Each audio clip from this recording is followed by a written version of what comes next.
بسم الله إن الحمد لله نحمده ونستعين ونستغفر ونعوذ بالله من شرور أنفسنا ومن سيئات أعمالنا من يهده الله فلا مضل له ومن يضلل فلا هادي له وأشهد أن لا إله إلا الله وحده لا شريك له وأن محمدا عبده ورسوله. قال الله تعالى في القرآن الحكيم الرجال قوامون على النساء بما فضل الله بعضهم على بعض وبما أنفقوا من أموالهم فالصالحات قانتات حافظات للغيب بما حفظ الله والتي تخافون نشوزهن فعظوهن واهجروهن في المضاجع واضربوهن فإن أطعتكم فلا تبغوا عليهن سبيلا إن الله كان عليما حكيما. رب اشرح لي صدري ويسر لي أمري واحلل عقدة من لساني يفقهوا قولي. أما بعد. Brothers, being a Muslim and especially being a da'i, we face this criticism on women's rights, especially when it comes down to the Muslim family member or sister. In the modern society's perspective, their point of view, the Quranic allowance that husband can hit the wife for correction is the bone of contention. That's what they think it's barbaric and all that. We see most of the time in ourselves, because of this criticism, the discussion revolve around how much is this allowance. Like, it's God, Allah subhanahu wa ta'ala allowed, but what is the allowance? How much we could do it, right? And the method of executing it, like, how you do it. For example, this, like we talk about whether it's a steak or a cloth, piece of cloth, or what is the size of the steak, and the force a person can use to punish the other person. Today, inshallah, I want to share the Islamic logic of this allowance. Like I mentioned, we are talking about different aspect of it, but we want to know, because Allah subhanahu wa ta'ala extend any kind of thing to us, there is a benefit, a logic, because Allah subhanahu wa ta'ala doesn't just force things, He provide the information with the logic, with the argument, reasons. So the logic of this allowance and understand the phenomenon. We need to understand this phenomenon. We need to understand the societal structure Islam identified, right? And then it actually suggests or proposes the roles and responsibilities and rights of its member. So we need to understand that first. According to this structure, this realm is three tiers, or three different aspects. The first one of this realm or this circle is the relation, because this is based on relation. The first one is the big relation between human and Allah subhanahu wa ta'ala, right? In this relation, Allah is a provider and a king, and we as humans are His creation and our right. So the roles and responsibility wise, Allah provides means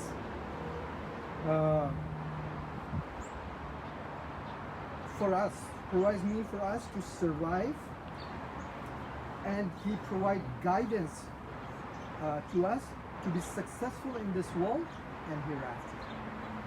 And we as creation, as a Muslim human,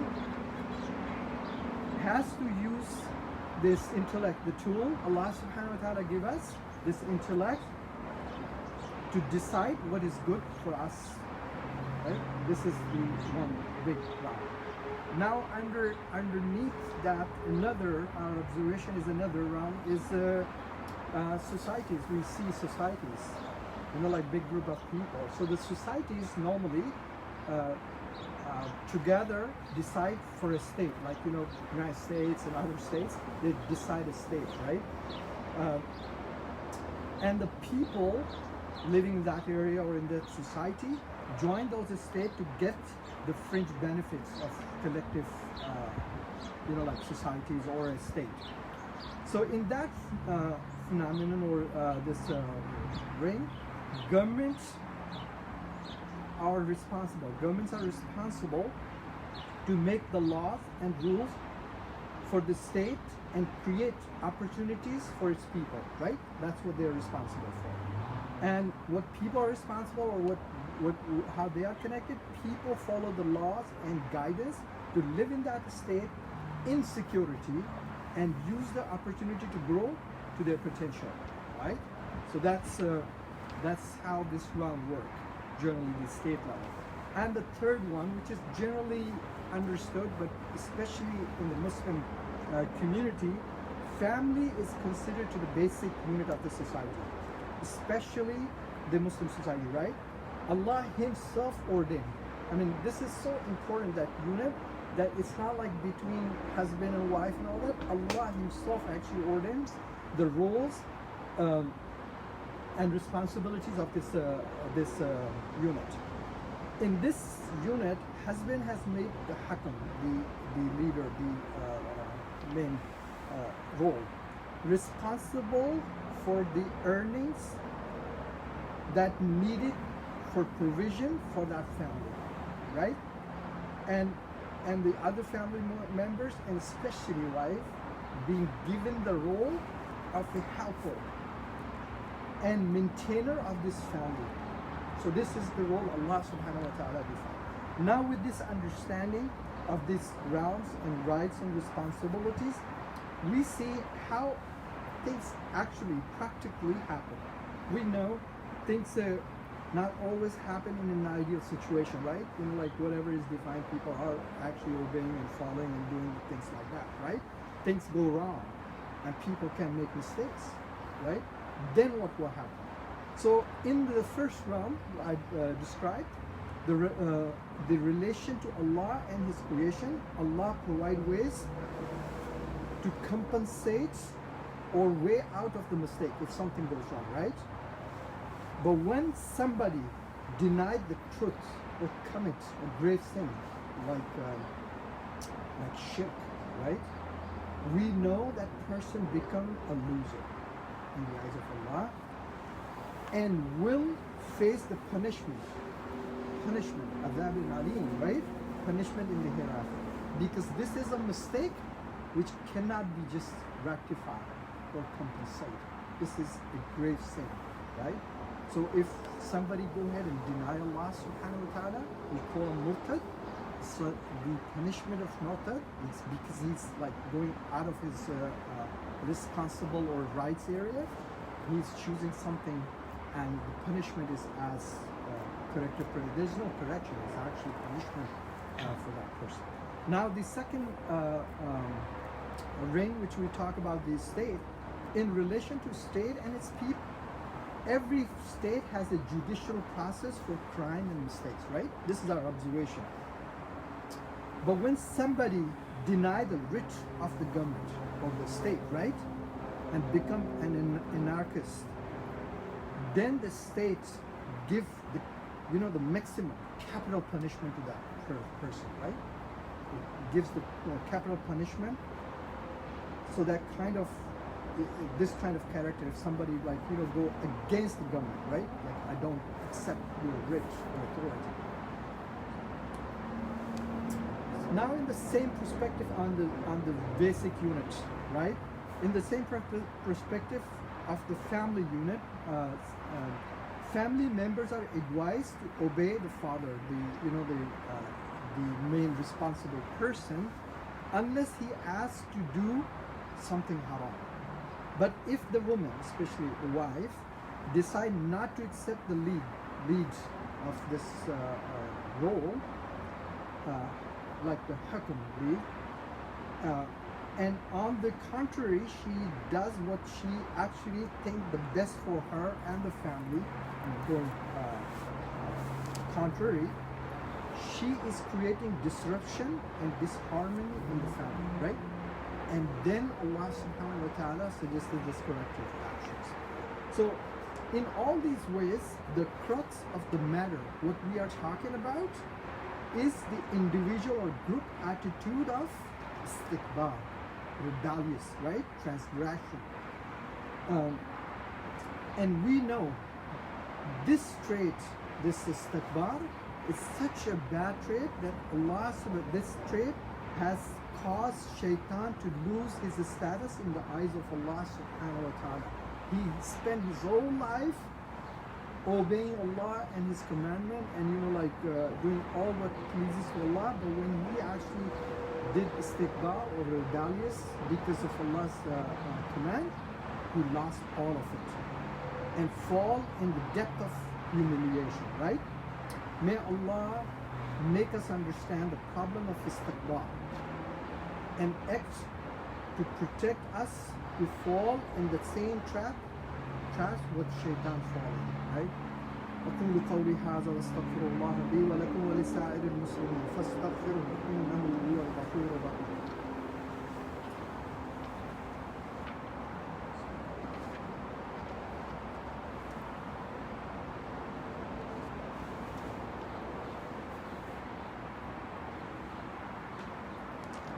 بسم الله والحمد لله والصلاة والسلام على رسول الله صلى الله عليه وسلم. Brothers, like I mentioned in the first khutbah, Allah does not like and approve the rebellious behavior, this transgression, right? Hence the punishment of istikbar is as equal, right? They describe it as the camel can pass through the needle's hole. Imagine the big camel, right? Pass through the needle's hole. But a rebellious person, a transgressor, cannot go to the Jannah. It's as big of a deal. Being, people being proud, I could do this, I could say that, I don't follow these rules, I have my own rules. But Allah subhanahu wa ta'ala is very, very specific about it. That istikbar is the worst thing. Anybody, this attitude. And this is a key to understand why people fall into that trap. People become independent. The money, right? When they become rich or a lot more knowledge they acquire or some kind of control they acquire, they think, now I don't need other people. I can handle it myself. I don't need this person or that person. And this is where actually this istikbar enter in the heart, and then shaitan take that person away. So likewise, an act of treason, the rebellious behavior, the anarchist I talked about, has been punishable within the capital punishment. Almost all societies and states throughout the history, human history, anybody who goes against the government, the high treason, capital punishment, very known, very acceptable. Similarly, when a wife doesn't accept the authority of a husband in Islamic Sharia, this act comes under the category of rebellious. And that's what I actually want to share. A lot of time people think in a different way, like it's an imbalance, but Allah subhanahu wa ta'ala categorizes because of the system, how the system will be balanced out. People have to understand the authority and respect it. Whatever the way authority you gain the authority, people can discuss that. But once these authorities be established, then, and especially in the Islamic Sharia, when it's been established, we need to actually understand and pay respect to it. And the corrective action, because of this, authority, the corrective actions are allowed in the form of physical punishment, which is, of course, has been suggested to practice in a gradual way, right? We all know this is a very talked about topic.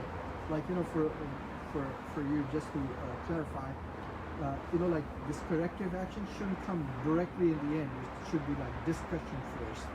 And scholar says, then get the family involved. Quran says, like I recite in the beginning, Surah Nisa, ayat 34.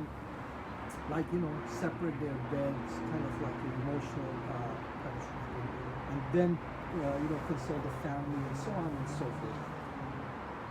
The point is to understand the whole topic is this logic. Why Allah allows is because of the transgression. Allah doesn't want. Allah wants a system and wants us all to follow that system, live within the system, and within that harmony, and enjoy the benefit of the system, whether it's your own state or society, or very specifically to your family. So Islam actually it's not a preference on a sense of physical capability, but like Allah described, Allah actually prefer roles for some over others, like mom's roles over dad's role, kind of things to mention a few of them.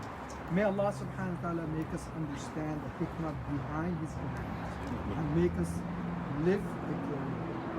قال الله تعالى إن الله وملائكته يصلون على النبي يا أيها الذين آمنوا صلوا عليه وسلموا تسليما اللهم صل على محمد وعلى آل محمد وأصحابه إلى يوم الدين ربنا آتنا في الدنيا حسنة وفي الآخرة حسنة وقنا عذاب النار. Oh Allah, make us understand your Quran, this Quran better and better.